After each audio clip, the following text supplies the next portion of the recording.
இந்த வீடியோ பேசணும்னு நினச்சிட்டு இருந்தேன். ஆனால் பேச முடியல.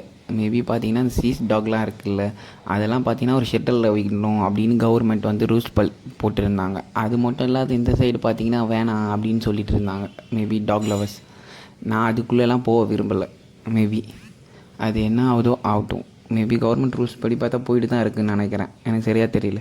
ஆனால் இவங்க யாருமே புரிஞ்சிக்கவே மாட்டுறாங்க. ஸ்ட்ரீட் டாக் எவ்வளோ பண்ணுது. ஓகே, நீங்கள் வந்து ஒரே ஒரு பிஸ்கெட் பேக்கெட் வாங்கி போட்டுட்டு அதுக்கப்புறமா எல்லாமே நல்லது அப்படின்னு நீங்கள் நினைக்கிறீங்க. பட் ஆனால் அது அப்படி இல்லை. நீங்கள் வளர்க்குற மாதிரி இதை ட்ரீட் பண்ண முடியாது. அது வேறு இது வேறு.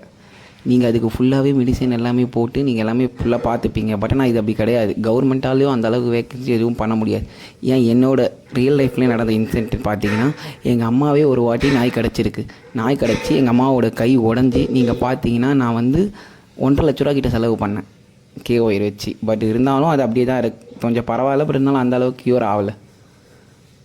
மேபி அது நீங்கள் எதுவுமே புரிஞ்சிக்கவே மாட்டுறாங்க யாருமே. ஏன் இப்படி பண்ணுறாங்க அப்படின்னு எனக்கு தெரியல. என்னை பொறுத்த வரைக்கும் நான் டாக் ஏத்திஸ்ட்லாம் கிடையாது. பட் இருந்தாலும் அது ரியாலிட்டியை புரிஞ்சுக்கணும்ல.